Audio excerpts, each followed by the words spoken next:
ነው በትክክል ላገዝሽ የምችለው። እንግዲያውስ እኔ ምንም አላደረኩም። በውሸት ነው የታሰርኩት። እውነትሽን ከሆነ እሺ።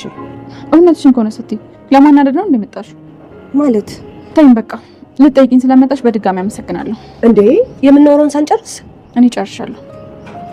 እንዲሆነሽ ስላየሁሽ በጣም ነው ማዝነው። ማዘን የለብህም። እኔ እኮ ምንም አላጠፋሁም። ስለዚህ ቶሎ መፈታት አይቀርም። እንዳፍሽ አድርገው። እኔም አናግራቸዋለሁ። እንድትፈቺ ማድረግ ያለብኝን ነገር በሙሉ አደርጋለሁ። አንቺ ወንጀለኛ አይደለሽም። ወንጀለኛ ራሷ ናት። አዎ ቤሉል፣ እኔ ምንም አላደረኩም። ሆን ብለው ነው እናት። ቆይ ጸቡን የጀመረው ማን ነው? አረ የምን ጸብ ነው ቤሉል? ምንም አይነት ጸብ አልነበረም እኮ። እና ታዲያ ምንድን ነው? የዛን ቀን ካንተ ጋር ውጪ ነበርን አይደል? ከዛ ወደ ውስጥ ስገባት የመሬት ተዘራ ነው ያገኘሁት። በቃ እኔ ለማንሳት ስሞክር ነበር። ሌላውን ነገር ተው። አንቺ መርዝ ዝም አትይም? ውጭልኝ ብዬሻለሁ። በእጅ ሰበብ እንዳትሆኝ። ኧረ እባክሽ ቅድም ስለሮጥኩኝ አሁን እንደዛ የሚፈጠር መስሎሽ ነው? ማሚዬ መሲ እኮ መታለሽ። ለምን ከሷን ጭምርና? እሷማ በጣም ብዙ ነገር ማየት አለባት። እሷ ተጎድታ ሳይሆን ሰዎች ሲጎዱ ያየሽ ማዘንና ማልቀስ አለባት። ምንም ቢፈጠር ቀድማ እሷ መጎዳት የለባትም። እንዳል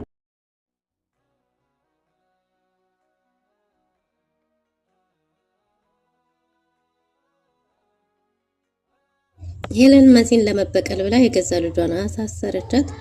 ኑኑ ልጇ እንዳልሆነች ለማመን ብትፈልግም ግን እውነታው ግን ልጁ የወይዘሮ ሄለን ልጅ መሆኗ ነው። ቴዲ እሷን ለማስተባበል ብሎ ምንም የተናገረው ነገር ባይኖርም እኔ ማለት ያለብኝን እውነት ተናግሬያለሁ። ከዚህ በኋላ የምቀይረው ምንም ሀሳብ የለኝም ነበር ያላት። ግን ደግሞ ወይዘሮ ሄለን ቴዲ አረጋግጦልኛል፣ ኤልሻዴ ብቻ ናት የኔ ልጅ እያለች ነው። ኑኑንም መሲን ለመበቀል ብላ ኑኑ ናት የደበደበችው በሚል የግድያ ሙከራ ደርሳብኛለች በሚል ክስ አሳስራታለች። አይንዬ የማረገውን እኔ ያውቃለሁ፣ ከዚህ እንድትወጪ የማረግሽ እኔ ነኝ እያለች ነው። አይንዬ በሄለን ላይ ምን አይነት ሚስጥር ብትይዝባት ነው? ሌሳ የኑኑና የቤሉል መታረቅ ሰላም ነስቷታል። በመጣላታቸው ውስጥ ተስፋን ሰንቃ ስለነበር አሁን ደግሞ መገናኘታቸው የበለጠ ረብሿታል። ይህም ብቻ አይደለም እንግዲህ ብዙ ጊዜ ቤሉል ከጎን እንድትቆምና እንድታግዘው በተደጋጋሚ ይጠይቃታል። ሌዛ አሁን ላይ ነገሮችን ሁሉ መቋቋም አቅቷታል። እሱን ወንድም ብሎ መቀበል አሳልፎ ለሌላ ሰው መስጠት ወይም ከሌላ ሰው ጋር ሲሆን ማየት ለሌሳ ቀላል አይደለም። ግን ደግሞ የራሷን ስሜት ደብቃ የቤሉልን አስቀድማ ለመኖር እየታገለች ትገኛለች። የቤሉልና የኑኑ ፍቅር ታድሷል። ግን ደግሞ መሀከላቸው ያለው ነገር መጥራት ነበረበት። ሰላም ጤና ይስጥልን። ውድና የተወደዳችሁ እንደምን አላችሁ? በያላችሁበት የዓለም ዳርቻ ሰላማችሁ ይብዛልን እያልን በአዲስ መጣን። በቅንነት ላይክ፣ ሼር፣ ሰብስክራይብ እያደረጋችሁ ቤተሰብ አድርጉን። ቤተሰብ ለምታረጉን ለምታበረቱን ከልብ እናመሰግናለን። ከዚህ በፊት እንደተመለከትነው እንግዲህ ወይዘሮ ሄለን በደረሰባት ነገር እውነታውን ሁሉንም ታውቃለች። ምንም የረሳችው ነገር የለም። ግን ደግሞ የዛ ቤተሰብ ደካማ ጎናቸው ኑኑ እንደሆነች ስለምታውቅ ኑኑን ከዛ ቤት የምታስወጣበትን መንገድ ያቀደች ትገኛለች። በዚህም እንግዲህ የመጀመሪያው የመጣላት ፕላን ኤ ኑኑን የግድያ ሙከራ አድርሳብኛለች በሚል ማሳሰር ነበረ። ይህንኑም ማሳክተዋለች ማለት ነው። አገራማን ብለው በተቀመጡበት ቁርስ በልተው ገና ሳይነሱ ነበር ኑኑ የታሰረችው። ኑኑ የትም እንደሄደች ማንም ሰው አያውቅም። አይንዬ ከነ ቤተሰቦቿ ጓዟን ጠቅልላ ከዛ ቤት ለመውጣት ከወሰነች ዋላ ደር ብላለች።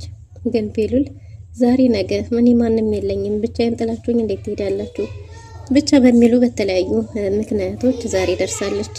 ሄለንም ቀን ሌት ተቀን መራራ ቃላቶችን እየተናገረች ቤቱን እንዲለቁ በማናገሯን እንግዲህ ከጀመረች አላደር ብላለች። እናም አይንዬ በዚህ ልክ ተናንቀንና ተደፋፍረን መኖር አልፈልግም፣ አንዲትም ቀን ቢሆን የሰው ሸክም ሆኜ መኖር አልፈልግም ብላለች። ምክንያቱም ወይዘሮ ሄለን የምትናገራቸው ቃላቶች እጅግ በጣም ከባዶች ነበሩ። ለዛም ሲባል እንግዲህ አይንዬ በጭራሽ እዚህ ቤት አልቆይም። ይህም ብቻ ሳይሆን ደግሞ የመሰረት እርግዝና ሆዷ ወደፊት እየገፋ በመጣ ጊዜ እኔ ለራሴ የሰው ሸክም ሆኜ ደግሞ ሌላ ተሸካሚ እዚህ አላመጣምና ከዚህ ቤት መውጣት አለብን ብለው በውሳኔያቸው ጸንተዋል። ቤሉል ሁላቸውንም ቢያናገራቸው በውሳኔያቸው ስለጸኑ እናም ወይዘሮ አይንዬ ከዚህ ቤት መውጣት ይኖርብናል ብለው በውሳኔያቸው እንደጸኑና ቤሉልን በምንም መንገድ ሊያሳምናቸው ባለመቻሉ ምክንያት ኑኑን ለማናገር በወሰነበት ጊዜ ኑኑ ደግሞ በጭራሽ ልታናገረው ፈቃደኛ አልነበረችም። ሌላን ቤት አዘጋጅቶና ከዛ ቤት እንዲወጡ ለማድረግ እንዲሞክር በጭራሽ ብላም ቢብላ ነበር። ግን ደግሞ በሰዓቱ በተደጋጋሚ ይቅርታ እየጠየቀ ቤሉል ጋር ለመታረቅ ችለዋል። የሚሆነው ኑኑም ትክክለኛ ምክንያቷን ተናግራለች ማለት ነው። በሱ መጨከን ችላ ሳይሆን ሳትናፍቅ ቀርታ ሳይሆን ያለባት ተደራራቢ ችግር ምክንያት እንደሆነ ይህም ብቻ ሳይሆን ደግሞ እንግዲህ አሁን ላይ እየተፈጠረ ያለው ነገር ወንድሜ ነህ ብሎ መቀበል ስላቃታት እሱን ለማረጋገጥ ደግሞ እንደፈራች ተናግራለች። ስለዚህ በዚህ ምክንያት እንደሆነና ከሌላ ከማንም ሰው ጋር ልታየው እንደማትፈልግ እንደምትቀናም ጭምር ነግራው ነገሮችን ፊክስ አድርገው ታርቀው እየተሳሳቁ ወደ ሊዛ በመጡ ጊዜ ሊዛ በጣም ተደናግጣለች ማለት ነው። የምታረገው ነገር ግራ ገብቷት ነበር። ሊዛ በዚህ ፍጥነት ታርቀው በዚህ ልክ እንደዚህ ከሆኑ ነገ ከነገ ወዲያ ለኔ የሚሰጠኝ ጊዜ የለም፣ ከኔ ጋር ምንም የሚያሳልፈው ጊዜ አይኖርም የሚል ስጋት ይመስላል እንግዲህ ሊዛን ረብሿታል ማለት ነው። በዚህም የተነሳ እንግዲህ ተጣልተው የነበረውን የቤቲን ጸብ ራሱ አስረስቷት ከቤቲ ጋርም እስከ ማውራት ደረጃ ደርሳለች። ያለችበት የፍቅር ሁኔታም ከባድ እንደሆነና ኑኑና ቤሉልም እንዴት ታረቁ በነገረቻት ጊዜ እንግዲህ ቤቲም በቴዲ ፍቅር ስለታወረች በምንም መንገድ ልታጸናት አትችልም ታየው ከማለት ውጭ ማለት ነው። እና ቤቲም እያረገች ያለችው ነገር ትክክል እንዳልሆነና ለራሷ ብላም እንደሆነ የተቆጣቻትም የምታቆርባትም ለራሷ ከማሰብ እንጂ ሌላ ከምንም የተነሳ እንዳልሆነ ለቤቲ አስረድታታለች ማለት ነው። ቤቲም እጅግ በጣም እንደደበራትና ጓዟን ጠቅልላ ወደ ቤተሰቧ ለመሄድ የወሰነችው እሷ ስላኮረፈቻት ስላስጠላት እንደሆነም ተናግራ ነበር። በሰዓቱ ነገሮችን ተነጋግረው መፍታት ችለዋል።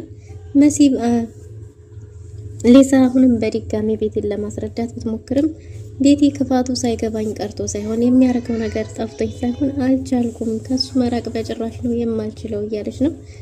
እንግዲህ የቤቲ ነገር ከባድ ሆኗል ማለት ነው። ይሄ ሁሉ ነገር እንደተፈጠረ እያወቀችም እንኳን በጭራሽ ቤቲ እሱን መጥላት አልቻለችም። በዛ ላይ እህቴ ናት ብሎ የተናገራት ሴት ቤት እየኖረች ወይዘሮ ሄለን በቤቲ ላይ የመኪና አደጋ እንዲደርስ ያረገችው ራሱ ጠላቷ ቤት ተቀምጣለች ማለት ነው። እናም በዚህ ሁኔታ ላይ ሳሉ ኑኑ አሁን ላይ ቤተሰቡን እንደምታሳምንና ብቻውን ጥለውት እንደማይወጡ ቃል ገብታለት ነበር ለቤሉል። ግን ደግሞ መልእክቱንም ገና ለቤተሰቦቿ ከማድረሷ በፊት ነጋ ብላ ወይዘሮ ሄለን ኑኑን አስይዛታለች። እና ወይዘሮ አይንዬ ጓዛቸውን ጠቀላለው ሊወጡ በተነሱበት ጊዜ ኑኑ ቤት ውስጥ አልነበረችም። በዛ ላይ ደግሞ ቤሉልም ደስታውን ለሊዛ እየነገራት ነበር። ከዚህ ቤት እንዳይወጡ እንደምታሳምናቸው ኑኑ ነገረችኝ፣ እጅግ በጣም ደስ ብሎኛል እያለ ነው። ግን ደግሞ የኑኑ ስም በተጠራ ቁጥር ሊዛ ውስጧ እየቆሰለ ነው። ወይዘሮ አይንዬ እንግዲህ ጓዟን ጠቅልላ በምትወጣ ጊዜ ሄለን እጅግ በጣም ደስተኛ ነበረች። እናም ሄለን አሁን ጓዝሽን ጠቅልለሽ ከዚህ ቤት ውጡልኝ ማለት ከጀመረች ብትቆይም አይንዬ ግን እቅዷን ሙሉ አድርጋላታለች። ግን ደግሞ በዚህ ባህሪሽ አንቺን ሰው ያሳጣሻል፣ ሰውና ገንዘብ እኩል አይደሉም፣ ሰው ይቀድማል ብላት ነበር። እስከዛሬ ድረስ ተሸክሜሻለሁ፣ ስለዚህ አታለቀቅሽብኝ እያለች ነበር። መኩ ለመጣራት በሄደ ጊዜ ኑኑ መሲ እቃውን እየሰበሰበች ነው፣ ኑኑ ቤት ውስጥ የለችም ባለበት ጊዜ ነበር ይሄ ሁሉ ነገር የታወቀው። እንግዲህ በዛን ጊዜ ሄለን መሲ ኑኑ ቤት ውስጥ እንደሌለች ኑኑ በሄለን ላይ ባደረሰችው ጉዳት የተነሳ እንግዲህ እንዳሳሰረቻት ተናግራለች። በዚህን ጊዜ መኩ ትዕግስቱን መቆጣጠር አቅቶት ሄለንን ለመደብደብ ሞክሮ ነበር።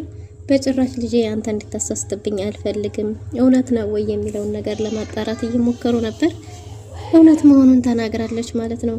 አይንዬ ባክሽ ብላ ብትለምናትም በጭራሽ በሰራችው ስራ መቀጣት አለባት፣ ቅጣቷን ስትጨርስ ነው የምትወጣው ብላ ሸፈረኝ ብላለች። መሲ እቃውን እያስተካከለች ባለችበት ጊዜ ወደ መሲም ሄዳ ነበር። መሲ እንግዲህ ሄለን እየጮኸች ስትፈልጋት ነበር የት ገባች ብላ።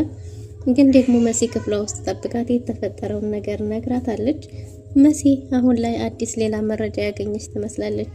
ሄለንም መሲን እንግዲህ ማስጠንቀቋን ቀጥላለች። አሁን የመጀመሪያው ቅጣት የሚሆነው እህትሽ ላይ ነው፣ እህትሽ በሰራችሁ ስራ ትቀጣለች። እናንተም አሁን ጓዛችሁን ጠቅላችሁ ቤቴን ለቃችሁ ውጡ ብላ ነበር። ቤቷን ለቀውላት እንደሚወጡ በነገረቻት ጊዜ መጽሐፍ የሚመስል ነገር ከዛ ክፍል ይዛ ወጣለች። ግን ደግሞ ያ ነገር መጽሐፍ ብቻ ሳይሆን ለመሲ ትልቅ መረጃ ያለው ይመስላል።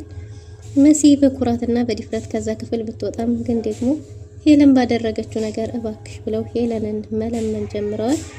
መሲ እውነታውን ታውቂዋለሽ፣ ምንም ነው ይሄን ነገር አንቺ ላይ ልታደርግ አትችልምና እባክሽ ብላት ነበር። በጭራሽ እና አንድ ባንድ ገና ትቀጣላችሁ፣ አሁን ቤቴን ለቃችሁ ውጡ እያለች ነው። እና በኑኑ መታሰር ምክንያት እንግዲህ መውጣታቸው ተስተጓጉሏል። ወይዘሮ አይንዬ ቤቱን ለቃ ከመውጣት ይልቅ ወደ ፖሊስ ጣቢያ ልጇን ለመጠየቅ ሄዳለች።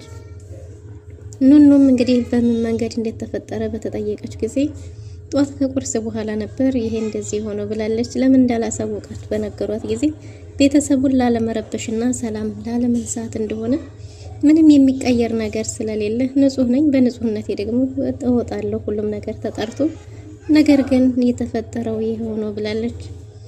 አይንዬ በተደጋጋሚ ኑኑን አድርገሽዋል የሚል ጥያቄ ጠይቃ ነበር። ግን ደግሞ ኑኑ እንኳን ልታደርገው ምንም እንደተፈጠረ የምታረገው ነገር እንደምታውቀው ነገር እንደሌለና ደሞም የተፈጠረው እንግዲህ ወድቃ ስታገኛት ልታግዛት በሞከረች ጊዜ እንዲሁም በሷ ላይ የግድያ ሙከራ ደርሶባት እንደነበረ ተናግራለች።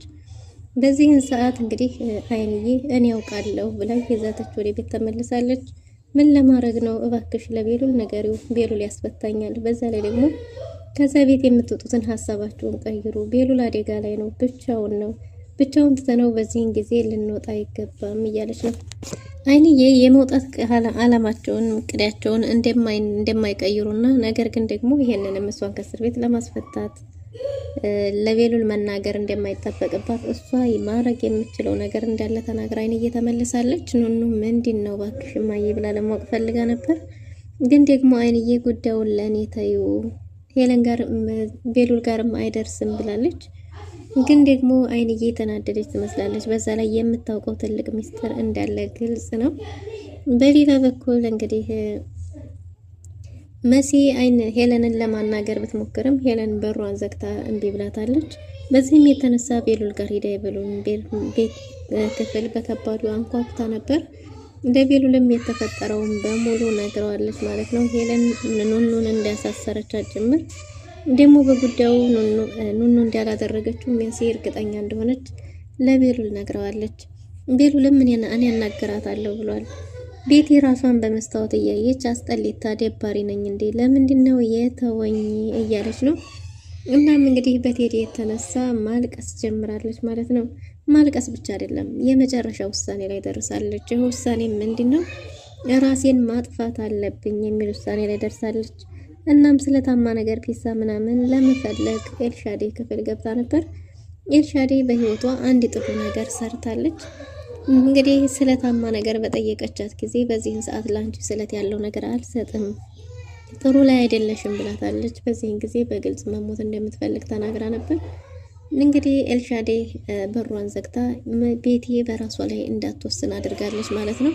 በዘመኗ አንድ ቁም ነገር ሰርታለች። ቤሉልም ወይዘሮ ሄለንን ለማናገር በሯን ባንኳኳ ጊዜ ምን ልታረግ መጣ? ልረፍበት፣ ሰላም አትንሱኝ እያለች ነበር። በኑኑ የተነሳ ባናገራት ጊዜ በእኔ ላይ የደረሰው ነገር ቀላል አይደለም፣ ለጥፋቷ መቀጣት አለበት። ጥፋቷን ከጨረሰች በኋላ ትወጣለች እንጂ በጭራሽ ምንም ነገር አልረዳችሁም የሚል ሀሳብ ተነስቷል። ግን ደግሞ ቤሉል እባክሽ ቢያንስ ልጅሽ እንኳን ብትሆን ምን ታረጊያለሽ እያለ ነበር። እሷም ቴዲ ከእናንተ ለማምለጥ ብሎ የፈጠረው ውሸት እንጂ ትክክል አይደለም፣ የኔ ልጅ ኤልሻዴ ብቻ ናት እያለች ነው። ቤሉል ደግሞ ምንም ነገር ይሁን ብቻ ልጅቷን ማስፈታት አለብሽ ብሎ ነበር። እሷ ግን በጭራሽ አላደርገውም፣ ቅጣቷን ጨርሳ ነው የምትወጣው የሚል ውሳኔ ላይ ደርሳለች። ቤሉል ግን ይብላኝ ላንቺ ክብር ለቀረብሽ እንጂ እኔ ኑኑን በምን መንገድ ላስወጣት እንደምችል እኔ ራሴ አውቃለሁ ብሏል ብሎ ቤሉል እንግዲህ ወደ ኑኑ እየሄደ ይገኛል። መሲን ሌሳ ጠበቃ ስለሆነች ሌሳን እንድታናገራት የሚል ሀሳብ አቅርቦ ነበር። መሲን በነገራት መሰረት ሊሳን የተፈጠረውን ችግር ነግራታለች። ወደ ኑኑ ያለውን መረጃ ለማጣራት ሄደዋል ማለት ነው። መኩም ወይዘሮ ሄለንን እገላለሁ እያለ እየዛተ ነው። ወይዘሮ ሄለን ግን የኔ ልጅ አትሆንም የሚል ውሳኔ ላይ ናት። እውነታው ግን ኑኑ የወይዘሮ ሄለን ልጅ ናት። ኑኑ በገዛ ቤቷ እየተበደለች እየተገፋች እንደ ሰራተኛም ተረግጣ ስንት ዋጋ ከፍላ እዚህ ደርሳለች። ከዚህ በኋላ የሄለን እናትነት ቢረጋገጥ ሄለንን እናቴና ብላ አምና መቀበል ትችላለች? ወይዘሮ ሄለንስ ጸጸቱስ እንዴት ትወጣዋለች? እንግዲህ ኑኑ እስካሁን ድረስ እዛው ፖሊስ ጣቢያ ናት። ኑኑን ቤሉል ካስፈታትስ በኋላ ያንን ቤት ለቀው ይወጣሉ ወይስ ምን ይፈጠራል የሚለውን በቀጣይ ክፍል ይዘን የምንመጣ ይሆናል። ለዛሬ የነበረን ቆይታ ይመስል ነበር። መልካም ጊዜ